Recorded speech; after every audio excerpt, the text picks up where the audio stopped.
साथ साथ दिल्ली से लक्ष्मण भी जुड़ते हुए। लक्ष्मण ने रात में अपडेट, कितने बजे आया ये विंडफॉल टैक्स का अपडेट, और दरअसल क्या अपडेट है वो भी समझाइएगा। गुड मॉर्निंग आपको।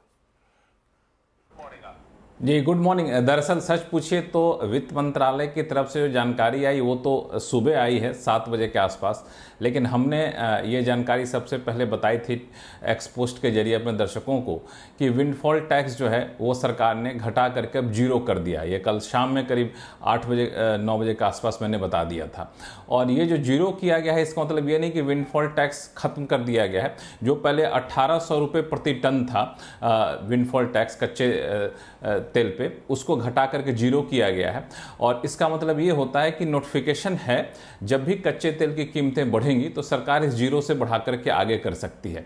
और ये दूसरा ऐसा मौका है, ये 19 जुलाई 2022 को सरकार ने जब से विंडफॉल टैक्स लगाया है तब से दूसरा ऐसा मौका जब सरकार ने इसे जीरो किया है। इससे पहले 4 अप्रैल 2023 को सरकार ने विंडफॉल टैक्स कच्चे तेल पे घटा के जीरो किया था, और फिर अगले ही फोर्टनाइट में 19 अप्रैल को सरकार ने उसे बढ़ा दिया था। और याद हुआ जब विंडफॉल टैक्स लगाया गया था तब उस वक्त के रेवेन्यू सेक्रेटरी थे तरुण बजाज, उनसे जब मैंने पूछा था कि आखिर विंडफॉल टैक्स क्या हमेशा के लिए होगा, तो उन्होंने कहा था कि जो फार्मूला बनाया गया है उस फार्मूले के तहत अगर पिछले 15 दिन में कच्चे तेल की कीमतें $70 से नीचे रहती हैं, उतनी रहती है, तो फिर विंडफॉल टैक्स जीरो रहेगा। तो लगभग तय था कि ये विंडफॉल टैक्स जो जीरो किया गया वो हो सकता है, क्योंकि पिछले 15 दिन में देखें विंडफॉल टैक्स $70 से कच्चा तेल $70 से कम रहा, कई मौके पे तो 66.60 तक पहुंच गया था। तो ये विंडफॉल टैक्स फिलहाल अगले 15 दिनों तक जो है सो जीरो रहेगा कच्चे तेल पे। अगले 15 दिनों तक के लिए तो जीरो है। और अच्छा मानस, ओएनजीसी ऑयल इंडिया की चार्ट आप रेडी रखो। हर जगह छपा हुआ था स्क्रैप हुआ, तो अपने लगा कि विंडफॉल टैक्स ऐसा तो नहीं है खत्म कर दिया गया यहां से, ऐसा नहीं है। लक्ष्मण ने ब्यूटीफुली क्लैरिफाई कर दिया है, जीरो मतलब फिलहाल कैलकुलेशन जीरो है। कल को कच्चा तेल वापस इंचअप करा तो अगले फोर्टनाइटली रिव्यू में 15 दिनों की समीक्षा में हो सकता है विंडफॉल टैक्स वापस लगे।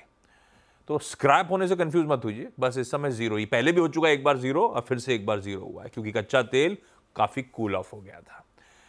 अच्छी खबर है मानस, ओएनजीसी या ऑयल इंडिया कहीं कोई ट्रेड के समीकरण बैठ रहे हैं? देखिए ओएनजीसी में कंडीशनल ट्रेड रहेगा, करंट लेवल्स पे खरीदारी नहीं करनी है, रिवर्सल के साइन देखने को मिले हैं, लेकिन एक रेजिस्टेंस है 298। जब तक 298 के ऊपर ना निकले तब तक यहाँ खरीदारी ना करें, लेकिन अगर 298 के ऊपर निकले तो 294 के स्टॉप लॉस से खरीदारी करनी है और 310 रुपए के टारगेट सेट करने हैं। ओके, ओएनजीसी कंडीशनल बाय आपकी स्क्रीन पे, पर ओएनजीसी ऑयल इंडिया ये रडार पे रहेंगे आज इस विंडफॉल टैक्स के फ्रेश अपडेट्स के बाद। लक्ष्मण थैंक यू, हर्षदा के पास चला जाए। और आज अच्छा लक्ष्मण है क्या यार, बताया नहीं 10:30 की कैबिनेट मीट का एजेंडा? नहीं, 10:30 बजे जो कैबिनेट की बैठक है दरअसल उसका एजेंडा देर रात तक निकला था, क्योंकि प्रधानमंत्री बाहर थे, तो प्रधानमंत्री के साथ एक बार चर्चा करने के बाद औपचारिक जानकारी दी जाती है। तो अभी तक कैबिनेट एजेंडा हाथ लगा नहीं है, क्योंकि सुबह मीटिंग है, तो कोशिश करूंगा कि मीटिंग से पहले या फिर औपचारिक ऐलान से पहले बता दूं आपको मैं। अरे मैंने तो सुबह बिगुल बजा दिया था कि बैठक से पहले सबसे पहले लक्ष्मण आपको बता ही देंगे, जब भी हाथ आएगा उनके, लक्ष्मण का इंतजार रहेगा उन अपडेट्स को लेकर। लक्ष्मण थैंक यू, हर्षदा के पास चला जाए। सबसे पहले कई सारे पावर स्टॉक्स रडार पे, पावर सेक्टर के स्टॉक्स मेरे ख्याल से रडार पे होंगे। हर्षदा कौन कौन से? Good morning. गुड मॉर्निंग आशीष। शुरुआत आरईसी के साथ करेंगे, क्योंकि यहाँ पर बड़ी खुलासे होते हुए दिखाई दे रहे हैं। कंपनी ने एक नॉन बाइंडिंग कमिटमेंट साइन कर लिया है। बेसिकली अपने रिन्यूएबल लोन्स पर अब कंपनी फोकस करेगी और वहां पर जोर आता हुआ दिखाई देगा। तो कंपनी कह रही है 2030 तक 3 लाख करोड़ की रिन्यूएबल लोन वाली बुक होती हुई दिखाई देगी। करंट जो साइज है इनकी ओवरऑल बेस में 8% के लोन्स जो हैं वो रिन्यूएबल की तरफ से आते हैं। अब इसे बढ़ाकर 30% ले जाने का मकसद है कंपनी का, और 2030 तक के लक्ष्य पूरा होने के प्लान्स कंपनी ने सामने रखे हैं। कंपनी ये भी कह रही है कि लोन बुक का जो प्रोजेक्टेड साइज है वो 10 लाख करोड़ के बियॉन्ड जाता हुआ दिखाई देगा। तो ये स्टॉक आप सबसे पहले रेडार पर रखेंगे, आरईसी। दूसरा शेयर जो आपने रखना है वो है Torrent power. Torrent power 1500 crore के पम्प्ड हाइड्रो स्टेज प्रोजेक्ट्स के लिए एलओआई हासिल कर चुका है। महाराष्ट्र डिस्कॉम्स दरअसल प्रोक्योर करेंगी स्टोरेज कैपेसिटी, अगले 40 सालों के लिए प्रोजेक्ट बनाया गया है, तो इसीलिए वो स्टॉक रेडार पर आता हुआ।